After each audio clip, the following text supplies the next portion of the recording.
Thanks for staying with us. This is still your election headquarters, and President of Imani Africa, Franklin Cudjoe, has described as educative and informative last night's debate among the minority political parties in the country.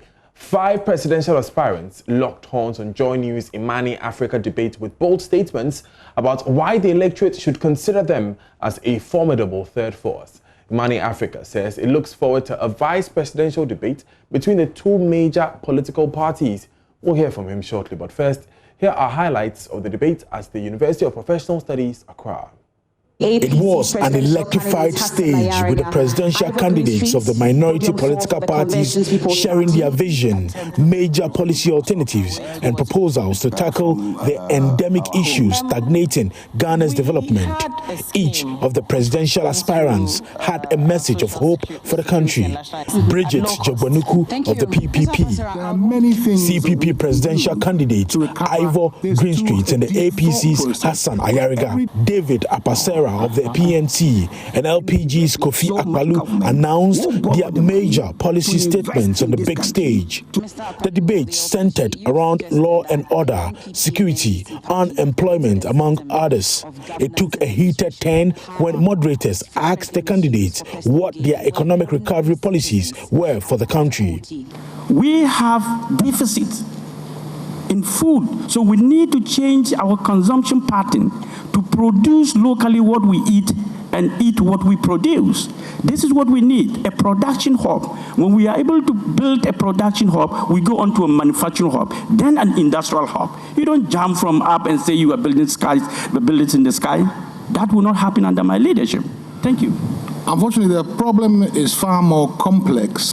We have a vast debt overhanging this nation. We have a vast amount of arrears that we haven't paid all contractors, all invoices, all state organizations, which are allowing this economy to be weighed under this level of debt. Merely by paying all of these arrears and not taking on new debt for new projects, cleansing the system of all these difficulties alone will provide a stimulus to move this nation forward. Mr. Akpalu, you have that alternative? Oh yeah, we need to create entrepreneurs here in Ghana. Millionaires, we need to create millionaires, we need to help people to make it right here in Ghana. Though I believe in FDIs, but we need to empower our own to make it right here in Ghana. So we need to create collective investment whereby millions of Ghanaians can put $500 each to create $500 million than bring in somebody with $500 million to invest here in Ghana. Thank you. Madam Bridget Jogbanuku, the PPP has an alternative for us. We've always talked about jobs. And one would ask, how do we create these jobs? I do something like that. And in trying to add value, the entire value chain of these industries are going to be providing jobs for the youth in this area.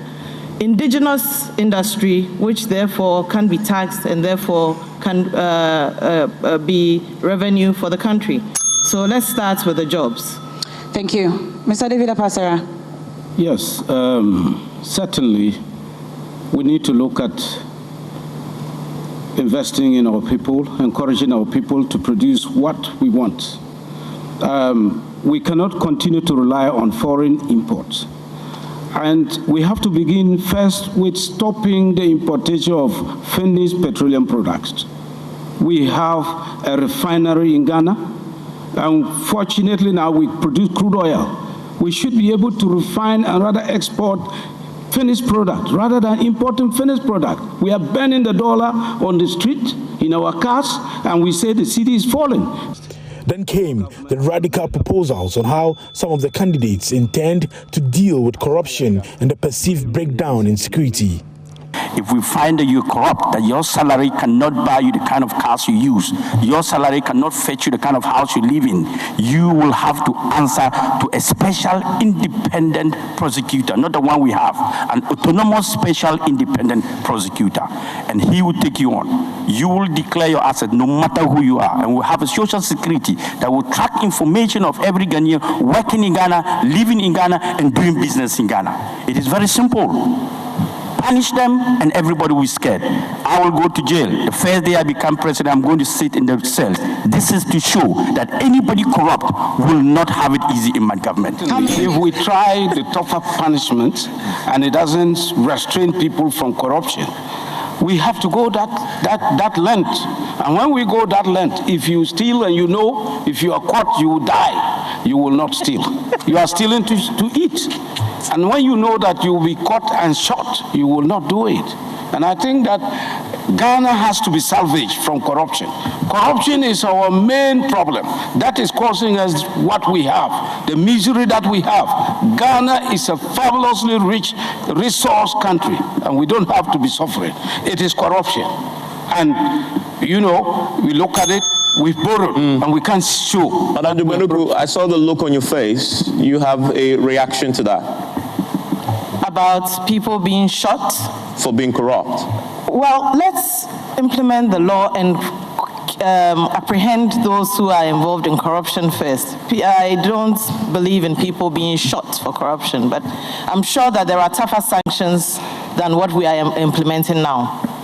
Yes, Mr. Greenspan. Well, the problem is, you can see that both of the parties which have been ruling us for the last 28 years have been corrupt.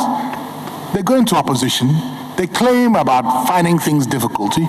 All of a sudden they're in office and they appear to be happy moving around with all the money in the world. They run flamboyant election campaigns. Nobody knows where any of the money comes from. They claim to be enforcing corruption. They lose power. Another party comes in. All of a sudden, they're leading flamboyant lives. Clearly, that's where the corruption is, with them. And we're also going to compare everybody in this country to file his annual return, tax returns. Everybody, if you're 18 years and above, you're going to file your annual tax return. And that will disclose your income, your liabilities, and your assets. And it will help us to curb corruption one way or the other. So we also make sure our officers are paid and paid well, and they are paid on time. So corruption to us is everywhere, but we'll do everything possible, humanly possible, to eradicate it. Do you pay bribes? No, I don't. Okay. The debate undoubtedly amplified the voices of the minority political parties, if not a shot at convincing the electorate they are the third force the Ghanaian political landscape has been clamoring for. We can now hear from President of Imani Africa, Franklin Cudjoe, who says it is important for political parties to debate ideas and policies to help voters make informed decisions at the polls. Beautiful program yesterday.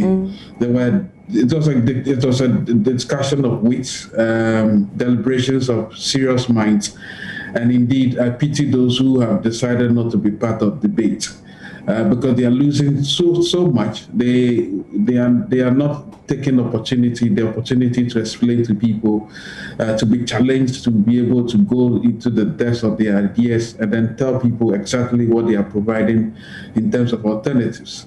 And so I enjoyed myself yesterday, and I bet many people enjoyed themselves. But at the same time, I got a lot educated. I mean, there was so much education for me, because somehow people assume that these are minor parties or minority parties, and they may not necessarily possess the skillful art of governance. What you saw yesterday, displayed yesterday on that platform, was a combination of wits, was a combination of what you call efficiency, was a combination of what you would call pragmatism, honesty, and indeed some level of meritocracy. One of the things we should be careful about is the perception that because we've held a debate, then obviously the fortunes of parties get necessarily shot up, and that they may have to outperform during the votes. You see, it will happen immediately in a country where we have entrenched the perception that only two parties may have to take turns in ruling this country. And essentially so because, you see, it is very difficult to mobilize minds around, new ideas. So while I admit that, yes, debates of this nature may not necessarily move the needle a little bit, I think what significantly it has done, or it will do, is to arm the electorate, right, with fresh ideas and fresh inquisitorial minds so that they can audit the promises of the so-called larger parties when they come to them for their votes. So it's both an educational and enterprise that I suspect we should see that value in, as well as nursing the seeds for some deepening the growth of our democracy. So I do not see it as a win or lose at all. But in actual fact, look, listen to the things some of the candidates said. Bridget was spot on when she said, pre-SHS, she thinks it's like going through a school without education passing through you. When she made that famous analogy of if the fundamentals of education are weak, SHS will expose you. Now that runs counter to the hydra-headed, mantra of a promise that free SHS seems to cure everything. But deep down, everybody knows that free SHS is just giving access to people. But in terms of quality, and in terms of the quality of the product going down in the next 5-10 years,